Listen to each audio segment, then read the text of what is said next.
Gloire à Dieu. Nous bénissons le Seigneur pour la grâce qu'il nous a donnée. Nous disons merci au Seigneur pour la vie de tous les serviteurs, les servants de Dieu. Nous disons merci à Dieu pour la vie de tous les chrétiens. Nous disons merci à Dieu pour toute la vie des croyants. Nous traversons des difficultés, des moments de tempête et de tribulation. Mais Dieu, dans son amour, nous fortifie, nous protège et nous cadre. Et nous disons merci à Dieu pour la vie de tous ceux qui ont gêné pour, avec la grâce de Dieu sur la bonne, dans chaque nation, dans chaque peuple. Nous avons aussi fait le programme de Dieu et nous disons merci à Dieu pour lui qui nous a conduits pendant ces 3 jours de jeûne de sanctification, de délivrance et de puisement. Gloire soit rendue à l'Éternel pour tous ses bienfaits et sa miséricorde, sa compassion dans la vie de tout un chacun. Avec le temps que nous traversons, Dieu a besoin de notre fidélité. Dieu a besoin de notre obéissance. Et Dieu a besoin que nous restions dans la foi. Comme il a dit dans Josué 1, ne t'ai-je pas dit de te fortifier, prendre courage. Le Seigneur veut que nous restons dans la foi. Nous soyons fortifiés par la parole de Dieu. Comme Hébreux 10, à partir du verset 19 au verset 25.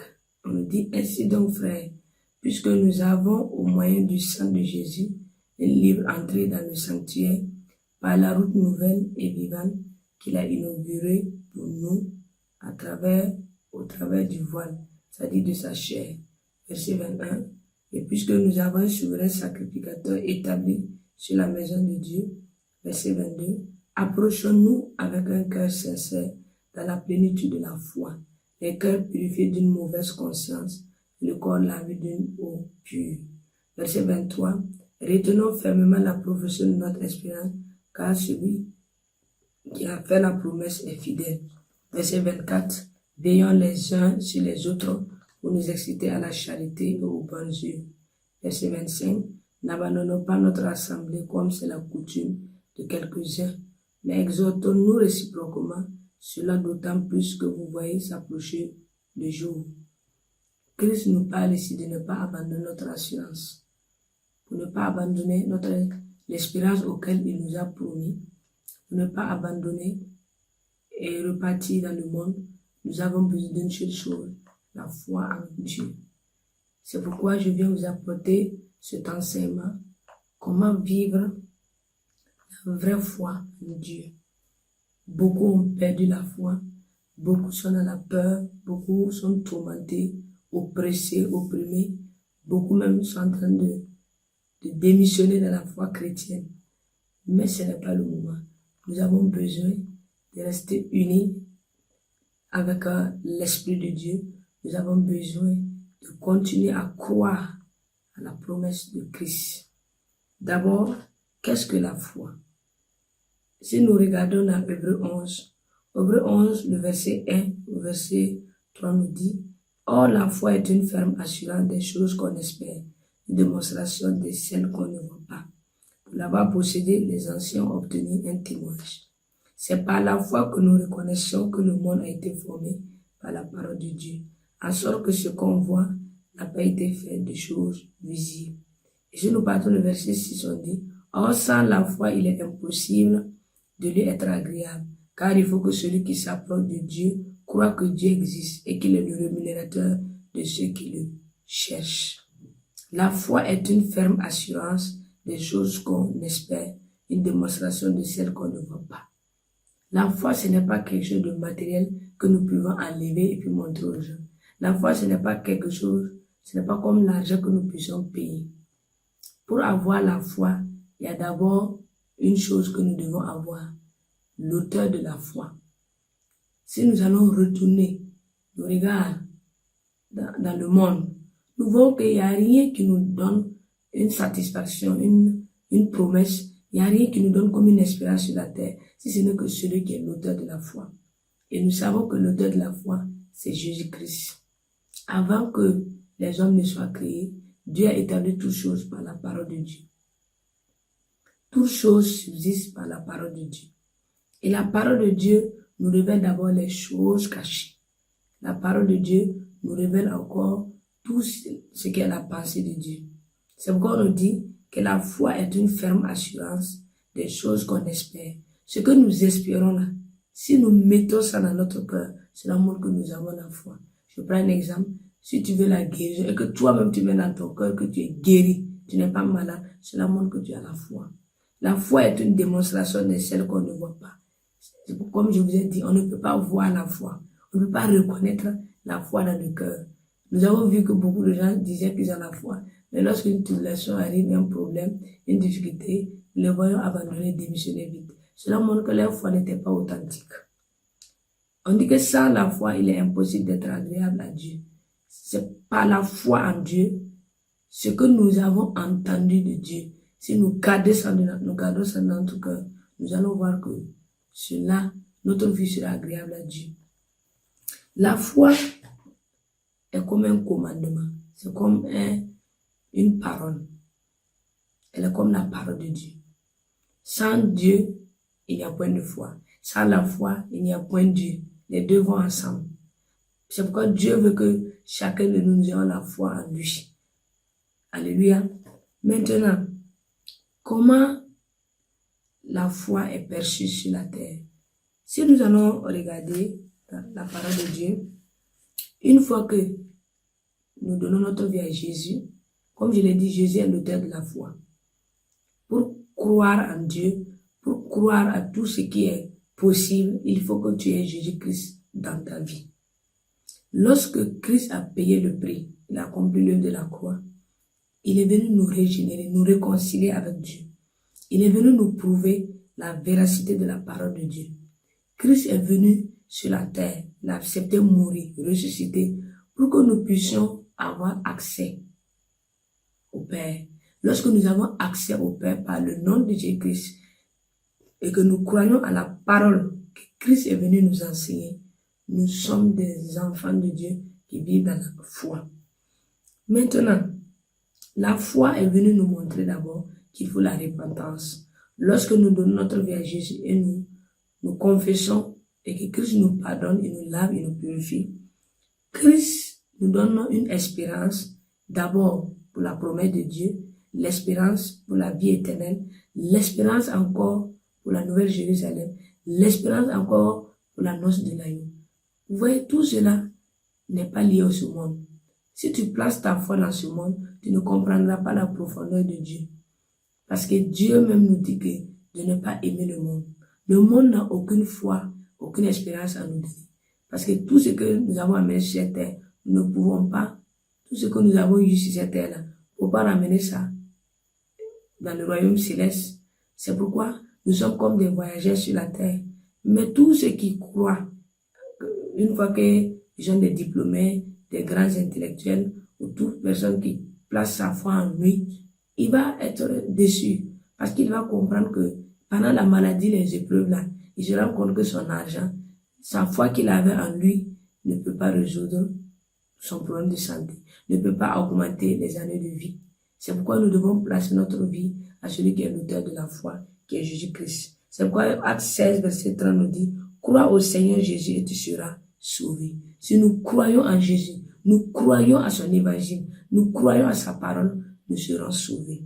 Et Acte 10, verset 43 nous dit, quiconque croit en lui reçoit le pardon des péchés. Une fois que Christ nous enseigne sa parole et que nous commençons à dire, oui, je crois à tout ce qu'il dit, nous allons voir que Christ va nous pardonner, nous laver, parce qu'il utilise sa parole pour nous laver. Il a dit, sanctifie-les par ta parole, car ta parole est vérité. Donc sa parole nous sanctifie d'abord. Son évangile vient nous laver, nous purifier, afin que nous puissions nous rapprocher de Dieu, afin que nous puissions plaire à Dieu. Lorsque nous plaisons, lorsque nous avons une vie qui est agréable à Dieu, nous allons nous rendre compte que immédiatement la foi vient impacter notre vie.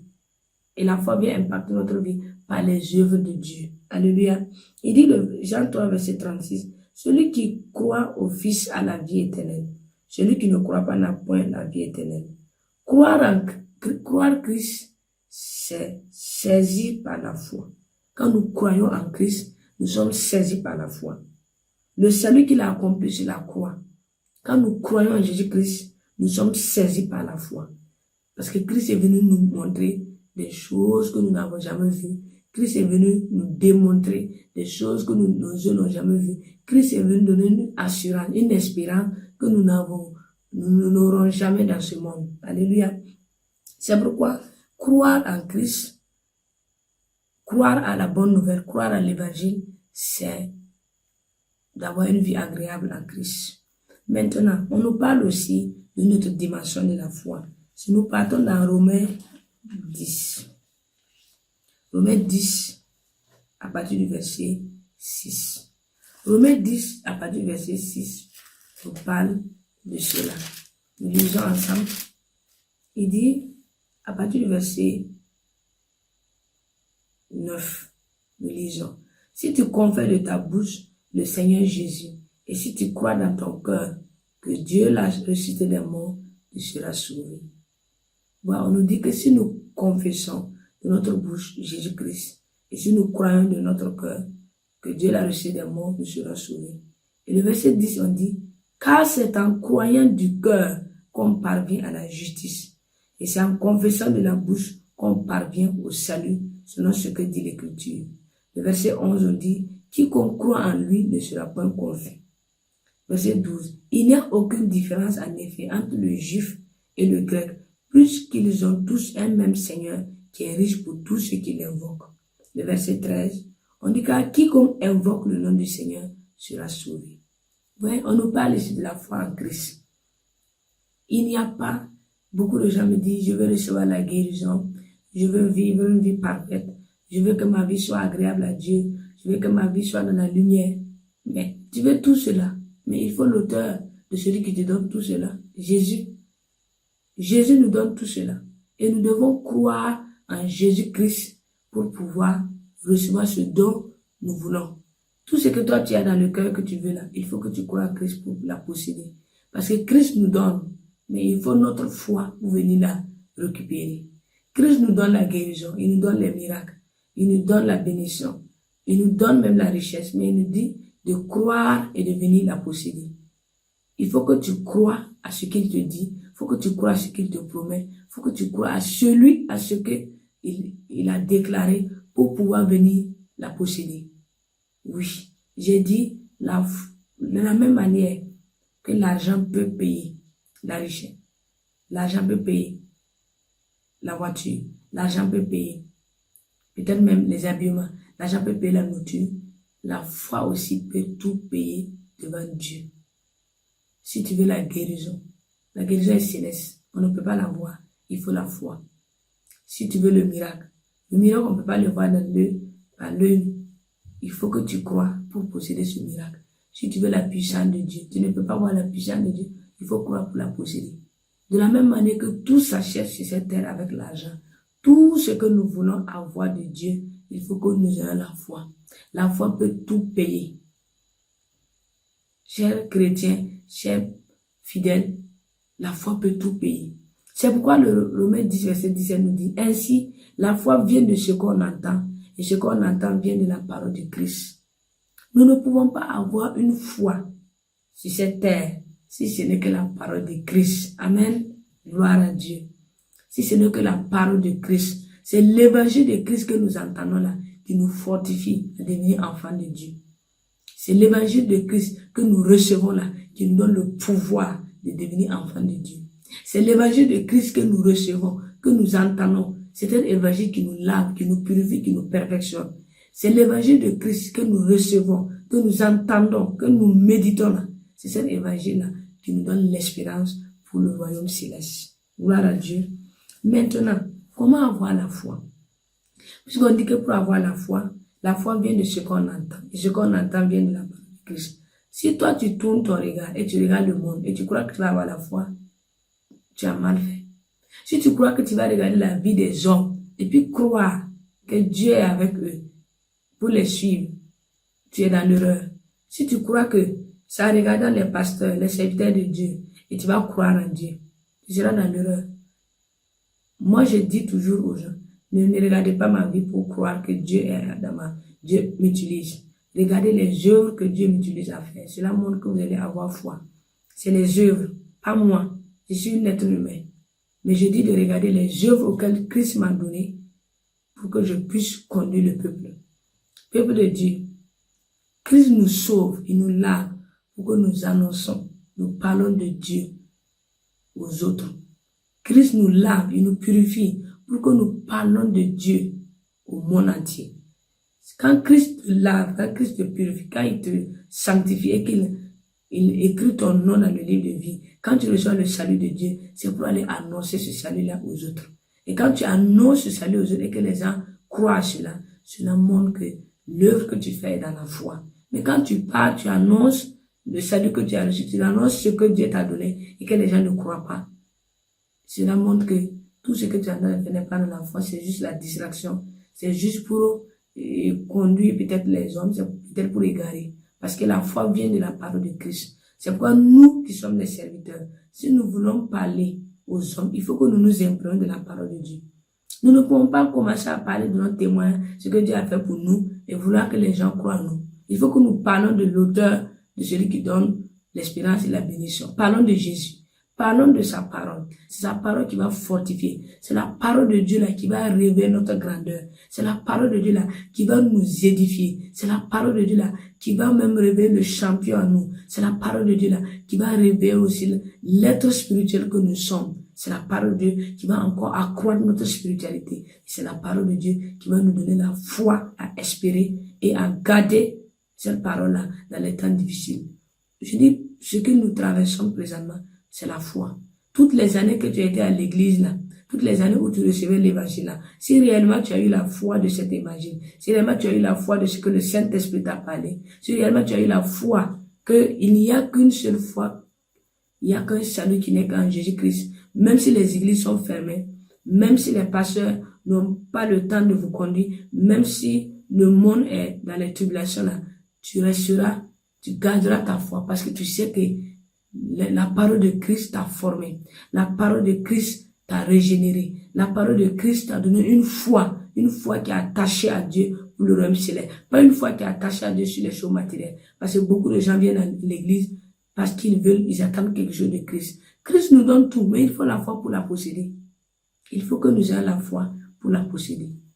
Aujourd'hui, là, je sais que là où tu es, il y a beaucoup de choses que tu attends de Dieu. Il y a beaucoup de choses que tu espères de Dieu. Mais il te faut la foi pour la posséder. Il te faut la foi pour la posséder. C'est pourquoi, si nous voyons Jacques 2, verset 14 jusqu'au verset 26, nous parle de la foi. On dit que la foi sans les œuvres, c'est comme un corps sans âme. Oui. De la même manière que si nous voulons vivre dans la foi, il faut que nous ayons les œuvres. Imagine-toi si je viens te dire, Dieu va te guérir et que moi-même je n'ai pas les œuvres de Dieu pour prier pour toi, pour que tu reçoives la guérison. Comment tu vas me croire?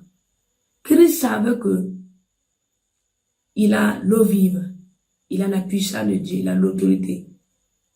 Il a tout pour nous donner. C'est pourquoi il dit de le croire. Si nous croyons en Christ, là, il va tout nous donner. Il a dit quoi? Venez à moi, vous qui êtes fatigués, chargés. Venez à moi, parce qu'il sait qu'il a tout à nous donner. Il a de l'abondance à nous, il a la bénédiction à nous donner. Il a les miracles, il a la vie éternelle, il a le royaume de Dieu. C'est pourquoi il veut que nous croyions. Mais si nous voulons croire en Christ, il faut que nous ayons les œuvres de Dieu. Parce que l'œuvre de Dieu, oui, la foi là, c'est de croire à celui que Dieu a envoyé. Oui, nous devons croire à celui que Dieu a envoyé.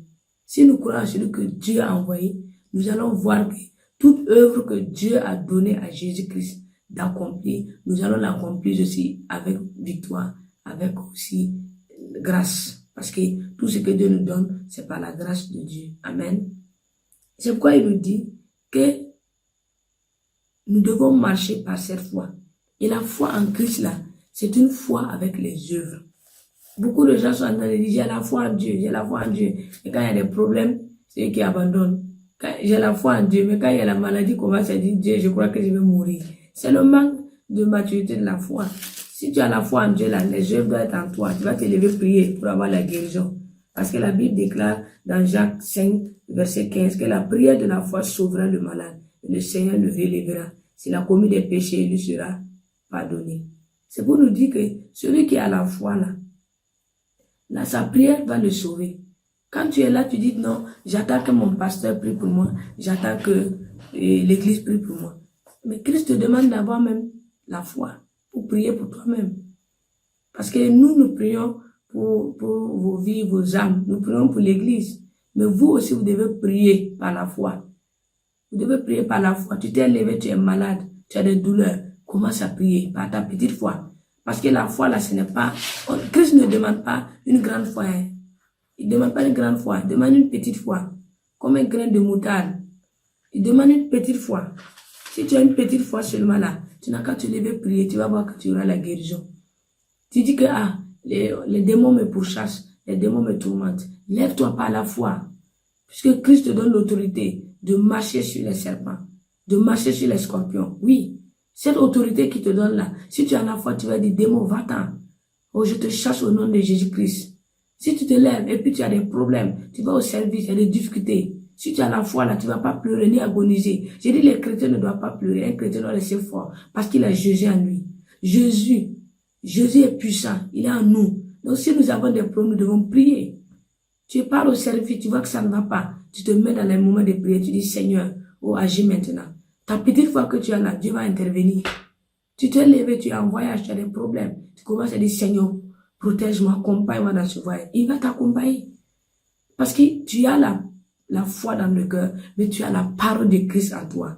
C'est pourquoi nous les chrétiens ne devons pas parler dans la faiblesse. Nous ne devons pas déclarer notre vie dans la défaite. Nous devons refuser de dire, Satan, tu m'as eu. Nous devons refuser de dire, le diable, tu m'as eu. Nous devons refuser de dire, mes ennemis m'ont eu. Les ennemis ne peuvent pas t'avoir. Marche par la foi. Marche par la foi. Faut jamais dire cela. Refuser cette parole. Il faut dire, je crois que les ennemis ne peuvent pas m'avoir. Je crois que le Satan ne peut pas m'avoir parce que je suis dans la main de Dieu. Si tu te lèves chaque matin, tu déclares la parole de foi dans ta vie. Oui, tu vas voir que l'ennemi n'a pas accès dans ta vie. Parce que tu as Christ dans ta vie. Tu as le Saint-Esprit en toi. Tu as la parole de Dieu en toi. Et encore, tu as la parole de l'Esprit qui habite en toi pour que tu puisses prier. Alléluia. Il faut grandir dans votre foi. Marchez par la foi. Ne marchez pas par les œuvres de ce monde. Ce que vos yeux voient là, ça c'est de la distraction. Marchez par la foi. Regarde ce qui se passe présentement. Beaucoup de chrétiens sont en train de pleurer. Ah, où va le monde? Dieu est en train de nous détruire. Dieu est en train d'amener le jugement. Non. Dieu veut que nous montons notre foi. Dieu veut que chacun reste fidèle dans sa foi. De ne pas abandonner Christ. C'est pourquoi tu dois te lever maintenant. Prier par la foi. Tout ce que tu dois faire, c'est par la foi. Déclarer la foi. N'attends pas qu'un pasteur te dise, oui, reçois la foi, tu vas dire Amen. Parce que la foi, on ne peut pas prier. On ne peut pas prier pour avoir la foi. Non. Beaucoup de gens sont en train de prier pour avoir la foi. Non. Il faut que la parole de Christ soit en toi. Médite la parole de Dieu. Chaque jour, tu mets la parole de Dieu en toi. Chaque jour que tu médites la parole de Dieu, tu mets dans le cœur. Chaque jour que tu médites là, tu gardes la parole. Tu vas voir que la parole que tu reçois là, c'est cette parole qui va venir accomplir. C'est cette parole qui va venir te guérir. C'est cette parole qui va venir te consoler. C'est cette parole qui va venir te sanctifier. Parce qu'on dit que la foi vient de ce qu'on entend. Ce qu'on entend vient de la parole de Christ. Et c'est pourquoi nous devons écouter Dieu. Si nous écoutons Dieu, nous prêtons notre oreille à Dieu, nous prêtons nos yeux à Dieu, nous allons voir que le Satan là, il ne peut pas nous distraire. Il va voir que nous sommes édifiés, nous sommes fortifiés, nous avons la foi en Dieu. Et Satan va voir que nos yeux sont portés sur Dieu et nous n'allons pas avoir la tristesse, nous n'allons pas nous démoraliser, nous décourager. Satan va voir que nos oreilles on prête notre oreille à Dieu et nous écoutons que Dieu. Là, toi chrétien, tu passes peut-être à écouter ce que les gens disent et ça affecte ta foi. Pourquoi? Est-ce que ce que les gens disent de toi là, c'est ce que Dieu dit de toi? Si Dieu dit que tu es béni, garde la bénédiction. Si Dieu a prophétisé sur toi que tu vas avoir ton enfantement, garde toujours cette parole de prophétie. Si Dieu dit que toi tu vas te marier cette année, garde toujours ta parole prophétique de ton mariage. Mais tu vas t'asseoir sur ce que les gens disent. Le monde là, leur parole là, c'est des vanités. Leur parole là, c'est pour démoraliser, c'est pour décourager. Regardez comment on parle, les gens parlent des chrétiens. Ça ne doit pas vous affecter. Puisque vous connaissez Christ, vous avez déjà prévenu. on vous maltraitera, on vous persécutera, on fera ça de vous. Garde la parole de Dieu à toi. C'est la parole de Dieu qui donne la foi. C'est la parole de Dieu qui nous fortifie. C'est la parole de Dieu qui nous donne encore la possibilité de vivre dans la faveur, dans la bénédiction de Dieu. C'est pourquoi je dis la foi se confirme par les œuvres et par l'obéissance de Dieu. Et comme Jacques 2 disait, que sert-il de dire si nous avons la foi et que nous n'avons pas les œuvres? La foi peut-elle sauver? La foi ne peut pas sauver si nous n'avons pas les œuvres. C'est vrai, beaucoup de gens ont les dons de l'esprit et ils se disent que si j'ai le don de l'esprit, c'est que j'ai la foi. Non. Ça, c'est ce que le Seigneur a mis à nous pour nous utiliser.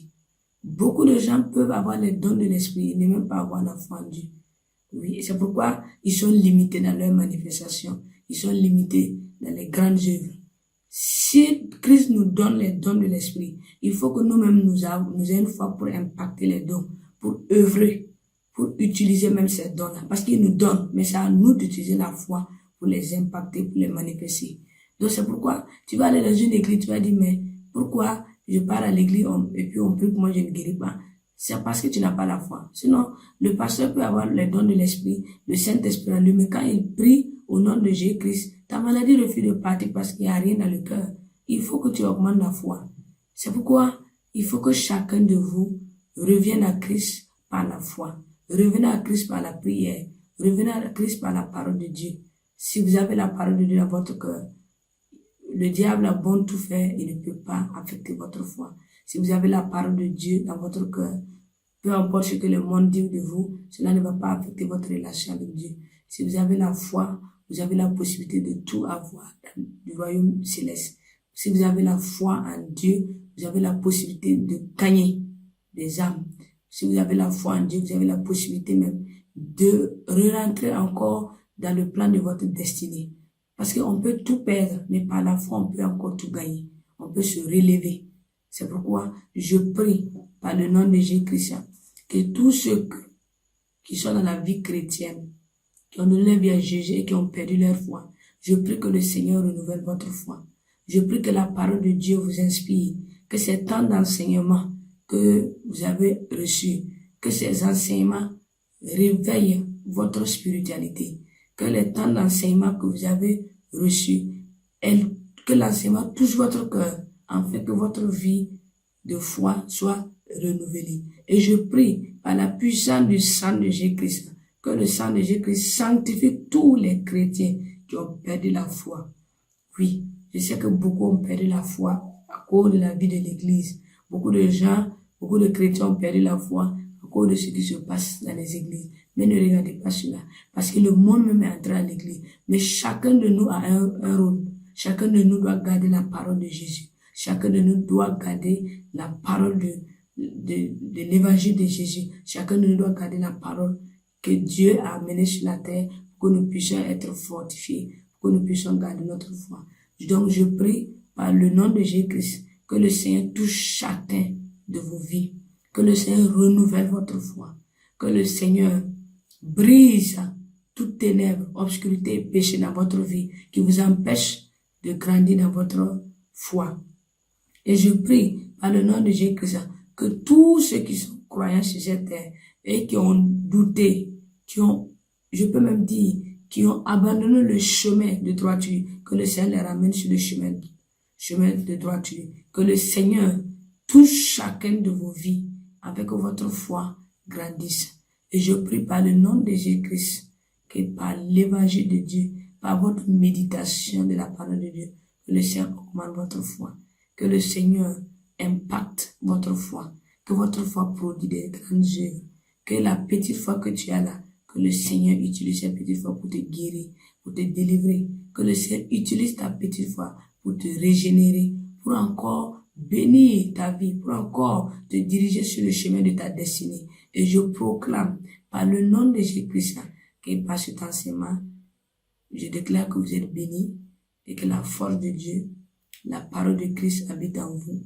Le Saint-Esprit continue à nous utiliser pour vous donner cet enseignement. Soyez bénis et que le Seigneur vous donne la foi, l'espérance pour le royaume céleste. Là où vous êtes, que le Seigneur vous touche. Que le Seigneur guérit votre maîtrise. Que le Seigneur guérit votre cœur.